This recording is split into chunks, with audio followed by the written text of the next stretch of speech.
রবীন্দ্র ভবনের এই প্রান্ত থেকে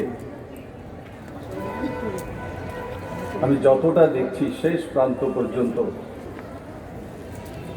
হাজারো কৃষক এবং ভারতীয় জনতা পার্টির নিষ্ঠাবান কার্যকর্তা,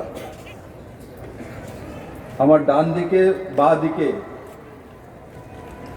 হাজারো কার্যকর্তা ভাই বোনেরা, কিষানরা, আমি সবাইকে একবার বলবো, দু হাত মুষ্টি বন্ধ করে উপরে তুলুন, পিছে লাস্ট পর্যন্ত আমার কথা তারা শুনছে, দু হাত উপরে তুলে বলুন, ভারত মাতা কি জয়, ভারত মাতা কি জয়, ভারত মাতা কি জয়, नरेंद्र भाई मोदी की जय, नरेंद्र भाई मोदी की जय, जेपी नड्डा जी की जय, जेपी नड्डा जी की जय, अमित भाई शाह जी की जय, अमित भाई शाह जी की जय।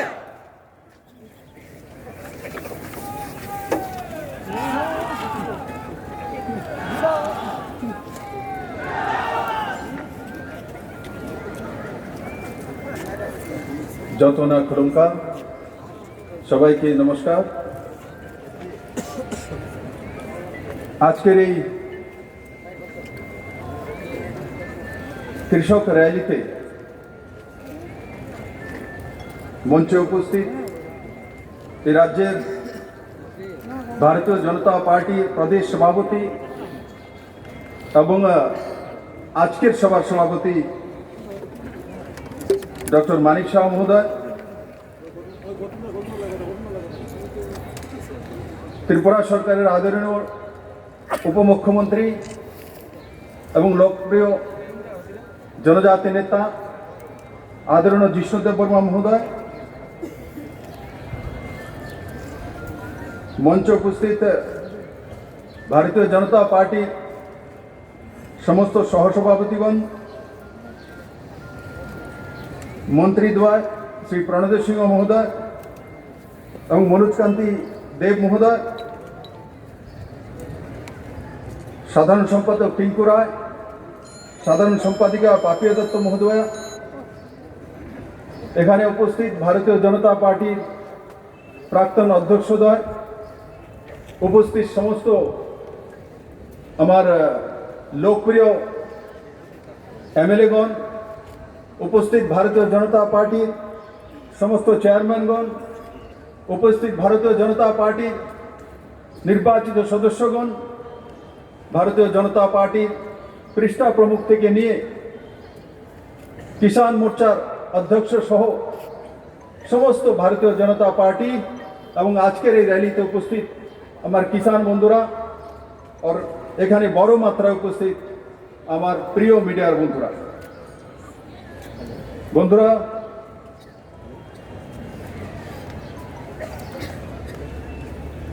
আমার পেজ আছে মুখ্যমন্ত্রীর, একটা টুইটও করি, মাঝে মাঝে আমি কমেন্টস দেখি কি লিখছে। আজকেও সকালটা আমার খুব সুন্দর গেল, তার মধ্যে একটা কমেন্টস, জুলাইবাজির একটা ছেলে কি লিখেছে, স্যার আমি এখন একজন সিভিল ইঞ্জিনিয়ার, গভর্নমেন্ট জবের প্রিপারেশন নেওয়ার সাথে সাথে একটা 10,000 লিটারের বায়োফ্লক্স ট্যাঙ্ক করেছি, যদি কোনো দিন সময় হয় তাহলে আমার ট্যাঙ্কটা একটু ভিজিট করে যাবেন, তাতে আমার মতো আরও কিছু ছেলে উৎসাহিত হবে বলে আমি মনে করি। সুমিত পাল, সাউথ জুলাইবাড়ি, সাউথ ত্রিপুরা। আমি এই ছেলেকে চিনি না, একবার ইয়াদ করুন, যখন আমি বলেছিলাম আমার গ্রাজুয়েট ছেলে ইঞ্জিনিয়াররা স্বনির্ভর হবে, জব ক্রিয়েটার তৈরি হবে, তখন এই কমিউনিস্ট আমার উপর উঙ্গলি তুলেছিল, কি বলছে ইঞ্জিনিয়ারকে মাছের চাষ করার জন্য।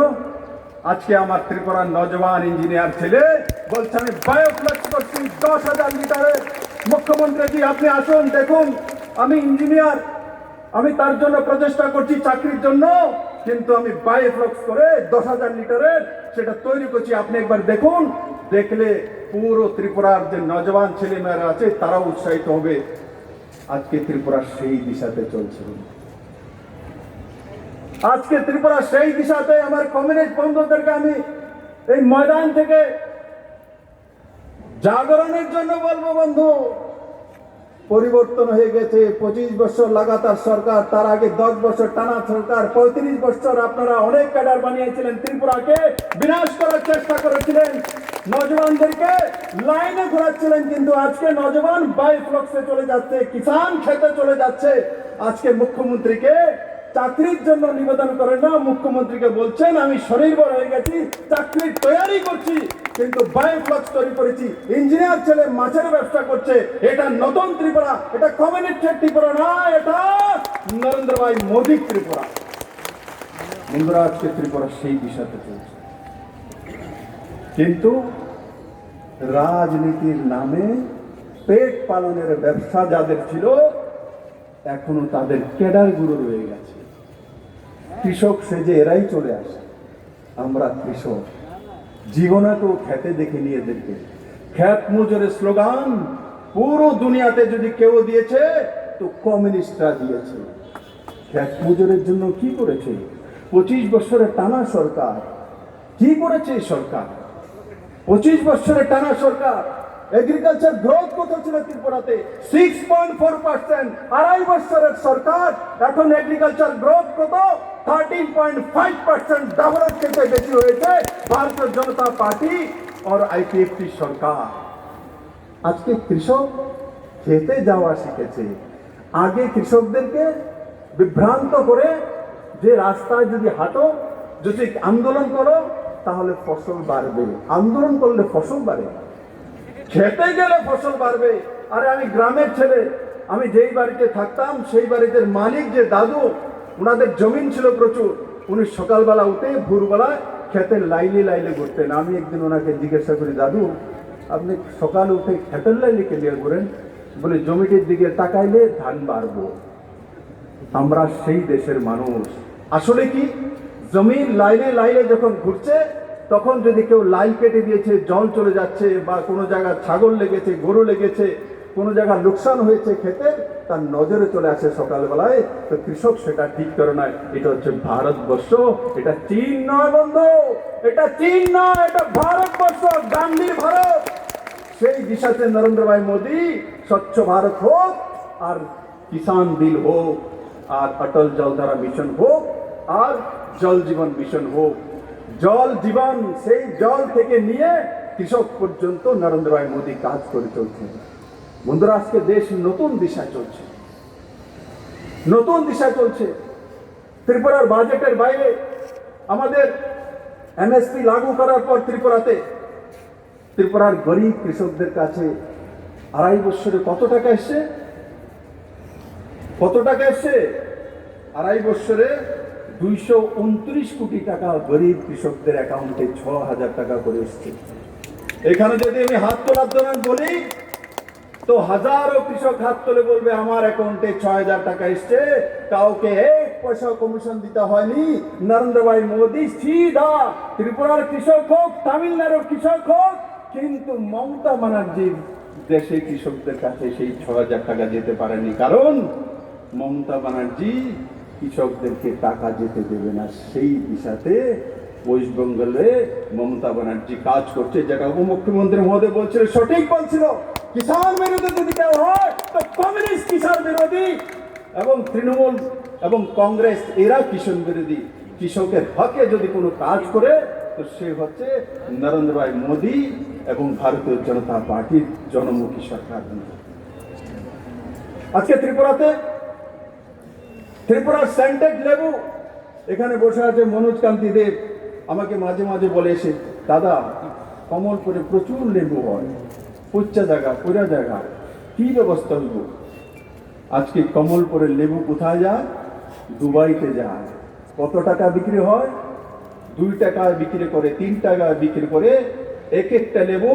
আর কিছুদিন আগে মাননীয় মন্ত্রী যে আমাকে দিয়েছেন এই ত্রিপুরার সেন্টেড লেবু আমি আমেরিকাতে পাঠিয়েছি, বড় কোম্পানিকে যদি পছন্দ হয়ে যায় তো ত্রিপুরার লেবু এবার আমেরিকা থেকে উঠবে, তার ব্যবস্থা এই সরকার করছে বন্ধু।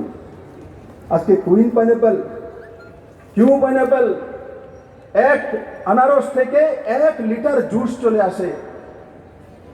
ত্রিপুরাতে কুইন পাইনাপেল হয়, কিউ পাইনাপেল হয়, মাননীয় প্রধানমন্ত্রী জানে না, রাষ্ট্রপতি জানে না, উপরাষ্ট্রপতি জানে না, এমপিরা জানে না।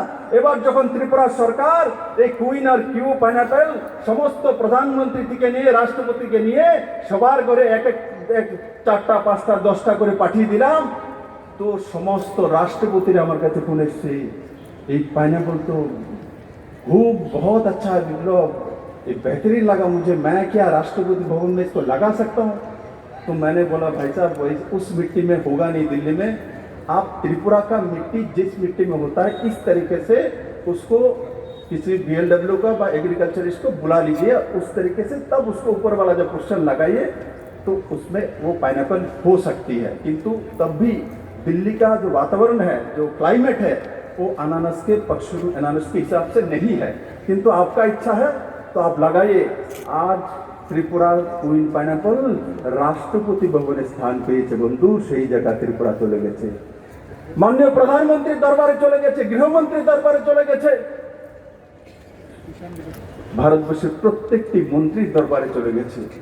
আজকে যখন আমার কাছে ফোন আসে বন্ধু, আমি একটা সত্যি কথা আবার বলবো আপনাদের সামনে, আমি আমাদের যে coal minister, parliamentary affairs minister Karnataka থেকে ভারতীয় জনতা পার্টির এমপি আছেন, তো ওনার কাছেও পাঠানো হয়েছিল। তো উনি আমাকে ফোন করেছেন, বিপ্লব জি मुझे और क्वीन पाइनएप्पल चाहिए। কেন্দ্রমন্ত্রী 2 দপ্তরে আমাকে বলছে কি আমাকে আরো একটু কুইন পাইনএপ্পল চাই। তা আমি আবার ওনাকে পাঠিয়েছি, আমি দেশের গৃহমন্ত্রী ওনাকে পাঠিয়েছি। যখন কথা বললাম ভাই সাহেব और भेजो, और बहुत अच्छा भेजो ना, আবার পাঠিয়েছি। আর তার বদলে ত্রিপুরা কি পেয়েছে? তার বদলে ত্রিপুরার কুইন পাইনএপ্পল খাওয়ার পর আমি যখন সেই কোল মিনিস্টারকে ফোন করলাম যে আমাদের এখান থেকে টিএসএর একটা ব্যাটালিয়ন আপনি কোল সেক্টরে নিয়ে নিন না, 2 দিনের মধ্যে অর্ডার চলে এসছে যে ছত্তিশগড়ে কোল সেক্টরে 1000 ত্রিপুরার টিএসআর কে নেব, আর তাতে 50 কোটি টাকা প্রতি বছর ত্রিপুরার লাভ হবে বন্ধু। আমার কুইন পাইনএপ্পল 50 কোটি টাকা এনে দিয়েছে, আমার গরিব কৃষক 50 কোটি টাকা এনে দিয়েছে। আর মাননীয় স্বরাষ্ট্রমন্ত্রী এই কুইন পাইনএপ্পলের বাহানায় আমি ওনাকে ফোন করি, ভাই সাহেব আমার তো आईसीपीटा शापुरबार होच्छे ना, এটা কবে হবে?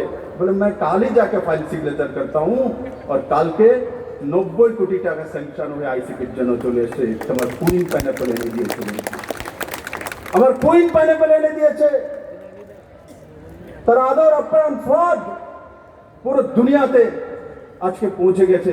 কারা সেই কুইন পাইনএপ্পল চাষ করে? গরিব চাষিরা, কিষানরা করে, অন্নদাতা। আজকে ত্রিপুরা সরকার, এই সরকার আসার পর এফসিআই এর মাধ্যমে প্রকুরমেন্ট, তার আগে কি সরকার ছিল না? তার আগে কি ব্যবস্থা ছিল না? কেন এফসিআই এর মাধ্যমে ত্রিপুরাতে প্রকুরমেন্ট হয়নি? কেন এমএসপি লাগু হয়নি? পুরনো সরকার থাকতেই তো নরেন্দ্র ভাই মোদী এমএসপি লাগু করেছে, ত্রিপুরার কৃষকরা কেন পাচ্ছিল না? কেন 10 টাকা থেকে 12 টাকা বিক্রি হবে? কেন ক্রেডিটে বিক্রি করতে হবে? কেন বাকিতে বিক্রি করতে হবে? কে জবাব দেবে? উত্তর কে দেবে? তার উত্তর কাকে জিজ্ঞাসা করা হবে? এই কমিউনিস্টদেরকে জিজ্ঞাসা করতে হবে। কিষানের জন্য কি করেছেন? ভূমিহীনের জন্য আন্দোলন করা, ছোট থেকে আমি শুনেছি ভূমিহীনদেরকে ভূমি দিতে হবে, তাদেরকে স্বনির্ভর করতে হবে। একটি ভূমিহীনের জন্য একটি প্রকল্প পুরানো সরকার লাগু করেনি। ভূমিহীন বর্গাদারের জন্য যদি কোনো প্রকল্প এনেছে, এই সরকার এনেছে 50,000 বর্গাদারকে কেসিসি লোন দিয়ে স্বয়ংসম্পন্ন করার জন্য এই সরকার সিদ্ধান্ত নিয়েছে। এবং তার সঙ্গে সঙ্গে এটাও আমি জানাতে চাই, কেসিসি লোন জমির কাগজ ছাড়া পাওয়া যেত না। আমার কিষান বন্ধুরা জানেন, দলিল লাগবে, পর্চা লাগবে।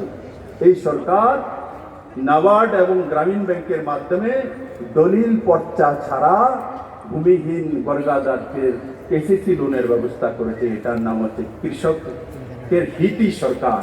তার সঙ্গে সঙ্গে এফসিআর মাধ্যমে প্রকিউরমেন্ট, এফসিআর মাধ্যমে 86 কোটি কোটি টাকার প্রকিউরমেন্ট হয়েছে, প্রায় 90 কোটি টাকার প্রকিউরমেন্ট হয়েছে। তার পরিণাম শুধু 18 টাকা 15 পয়সা নয়, আজকে কোনো কৃষক বন্ধুর কাছে 1 কানি 2 কানি জমি আছে তো কোনো ক্রেডিটে দিতে রাজি নয়। আগে গিয়ে মহাজনের কাছে বসে থাকতো, দালালের কাছে বসে থাকতো, আমার ধানটা নিয়ে নিন, 3 মাস পরে আপনি টাকা দিয়ে দিন। এখন কৃষকটা বলে আগে টাকা দিন তারপরে ধান দেব, আগে টাকা দিন তারপর ধান দেবো। আজকে ত্রিপুরা সেই জায়গা পৌঁছে গেছে। আজকে ত্রিপুরার বাজারে 10 টাকা 12 টাকা ধান বিক্রি হয় না, আজকে ত্রিপুরার বাজারে কমসে কম 17 টাকা কিলো ধান বিক্রি হয়। ত্রিপুরার কৃষক প্রতি কেজিতে 4 থেকে 5 টাকা বেশি দরে বিক্রি করার সুযোগ পেয়েছে এমএসপি লাগু করার কারণে। বন্ধু, আজকে সেই দিশাতে চলছে। শুধু কৃষকের এই জায়গাতেই নয়, এখানে আমার এমএলএরও আছেন। 2017-তে 16-তে একটু চলে যান। আমাদের গরিবের খাদ্য কি? গরিবের মূল খাদ্য হচ্ছে ডাল ভাত, মাংস ভাত নয়, মাছ ভাত নয়, গরিবের খাওয়া ডাল ভাত। 2017 আর 16-তে ডালের দাম কত ছিল কেজি? 130 টাকা, 125 টাকা। এই সরকার আসার পর বিগত 2 বছর যাবৎ ডালের দাম কত? যারা বাজারে যান কত করে কিনেন মুসুরির ডাল? কত কত? 90 টাকা, 80 টাকা। একবারও ত্রিপুরাবাসী সেদিকে নজর হয়তো বা যায়নি। ডালের দাম বাড়েনি, 130 থেকে নিয়ে 80 থেকে 90-এর মধ্যে রেখেছে এই সরকার 2.5 বছর যাবৎ। তার কারণ হচ্ছে যে রেশন শপের মাধ্যমে ডালের ব্যবস্থা যখন খাদ্যমন্ত্রী করেছে তখন ডালের দাম বাড়তে পারেনি, গরিবের যে ডাল ভাত তার দাম বাড়তে পারেনি। আর চাউলের দাম লাগাতার 2 বছর স্থির ছিল। আমাদের সরকার আসার পরে 18 আর 19-এ সবচেয়ে যে মোটা চাউলটা যেটা গরিবরা খায় সেই চাউলের দামও স্থির ছিল। মানে এই সরকার গরিবের ডাল ভাতের দিকে নজর রেখেছে, কিষানদেরকে স্বয়ংসম্পূর্ণ করার জন্য, স্বনির্ভর করার জন্য সেই দিশাতে কাজ করছে। ইনফ্রাস্ট্রাকচারে কাজ করেছে, মনরেগাতে কাজ করেছে। মাননীয় জিষ্ণুদেব বর্মা মহোদয় এখানে আছেন। মনরেগার মাধ্যমে এই সরকার 54 ম্যান্ডেট আজকের দিনে হচ্ছে, আর এডিসিতে সেটা 60 থেকে 70 ম্যান্ডেট চলছে। আর সেই দিশাতে সরকার কাজ করছে। মনরেগার কাজ হোক, ইনফ্রাস্ট্রাকচার হোক, 11,000 কোটি টাকার কাজ হোক, আগরতলাতে হাইরাইজ বিল্ডিং হোক, আইটি সিটি হোক, আর তার সঙ্গে অটল জলধারা মিশনের মাধ্যমে ত্রিপুরাতে প্রত্যেকটি গ্রামে প্রত্যেকের বাড়িতে ফ্রিতে জলের ব্যবস্থা। এই সরকার 2022 ডিসেম্বরের মধ্যে প্রত্যেকটি ত্রিপুরাবাসীর কাছে বিনা মুক্ত ফ্রিতে জলের কানেকশন পৌঁছে দেওয়া। বন্ধুরা, আগে জলের কানেকশন গ্রামে কত ছিল? কমিউনিস্টের 25 বছরের টানা সরকার 11 থেকে 13,000 কানেকশন ছিল। আজকের দিনে গ্রামের মধ্যে জলের কানেকশন ফ্রিতে কত দিয়েছে? 1 লাখের উপরে সরকার 1 বছরের মধ্যে দিয়ে দিয়েছে, ফ্রিতে ত্রিপুরার গ্রামীণ মানুষের কাছে পৌঁছে দিয়েছে। বন্ধু, সেই দিশাতে সে জল হোক আর অন্ন হোক আর ডাল হোক আর কৃষককে স্বনির্ভর করা, ডাবলিং ইনকাম করা, ইন্ডাস্ট্রিয়াল গ্রোথ হোক, সব জায়গাতেই সরকার কাজ করছে। তাই আমার সমস্ত কৃষক বন্ধুদেরকে, ভারতীয় জনতা পার্টির সমস্ত নেতৃত্বদেরকে, পৃষ্ঠা প্রমুখদেরকে, নির্বাচিত সদস্যদেরকে আমি বলবো যে নরেন্দ্র ভাই মোদীর বিচারধারা এবং যে স্কিমগুলি লাগাতার ত্রিপুরাতে বিভিন্ন জায়গায় কর্মযোগ্য চলছে সেগুলোকে তুলে ধরা মানুষের সামনে। একবার থেকে জিজ্ঞাসা করুন, ত্রিপুরার এমন কোনো ঘর নেই যে কিছু না কিছু পায়নি। ভাতার বিষয় হোক, 30,000 ভাতাই সরকার দিয়েছে, কিন্তু আবার সরকার সিদ্ধান্ত করেছে এই 15 ডিসেম্বর থেকে 25শে জানুয়ারি পর্যন্ত যারা এপিএল আছে তাদেরকে স্টেট স্কিমে সমস্ত 10,000 উপরে যারা রয়েছে তাদেরকে স্টেট স্কিমে ভাতা দিয়ে দেওয়া হবে আলাদা 10,000। আর তার সঙ্গে সঙ্গে টোটাল 29,000 যে ভাতা আছে সেগুলোকে আবার রিভিউ করে কাগজপত্র জমা করে তার ভাতার ব্যবস্থা করবে। এই সরকার কারোর ভাতা কাটেনি, ভাতা কেটেছে যে 1800-র কাছাকাছি যাদের মৃত্যু হয়ে গেছে তাদের ভাতা কেটেছে। বন্ধু, মৃত ব্যক্তিকে ভাতা দেবো, প্রেতাত্মারে, হ্যাঁ? বাসিন্দ ব্যক্তি পায় না, প্রচার করে ভাষণ দেয়, ভাতা দেয়, তাও আমাদেরকে খুঁজে বের করতে হয়েছে। এই কাজটা পুরনো সরকারের ছিল না? মৃত ব্যক্তি তাকে কেন ভাতা দিচ্ছে?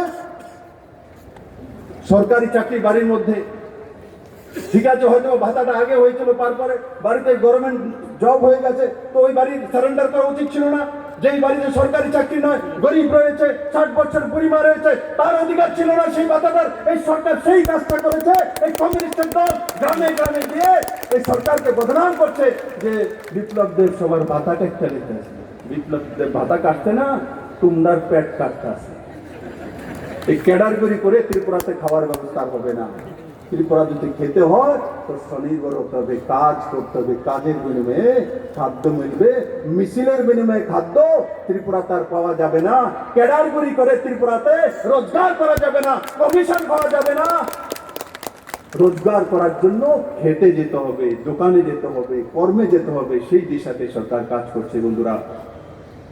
বন্ধুরা, এখানে বড় মাত্রায় আমার সমস্ত কৃষক ভাইরা এসে আমার পূর্ববর্তী বক্তারা কিষাণ বিলের বিষয়ে ডিটেলস আপনাদের সামনে তুলে ধরেছে। আমি আপনাদেরকে করজোড়ে নিবেদন করব যে কৃষকদের কাছে যান, আম জনতার কাছে যান। এই সরকার যে কাজ করছে, নরেন্দ্র মোদী সরকার যে কাজ করছে, সেগুলো আমাদের কার্যকর্তারা গ্রামে গ্রামে প্রত্যেকের বাড়িতে তুলে ধরুন। প্রত্যেকের বাড়িতে নরেন্দ্র ভাই মোদী আছে, প্রত্যেকের বাড়িতে গান্ধীর স্বরাজ রয়েছে। আমরা সেই দিশাতে কাজ করব। আমি আশা করি আমার সমস্ত কার্যকর্তা কিষাণ বিলকে সঙ্গে নিয়ে প্রত্যেকের গ্রামে, প্রত্যেকের বাড়িতে আমরা পৌঁছে যাব এবং সরকারের যেই দিকগুলো, স্কিমগুলো, সেগুলোর বিষয়ে প্রত্যেকের কাছে তুলে ধরব।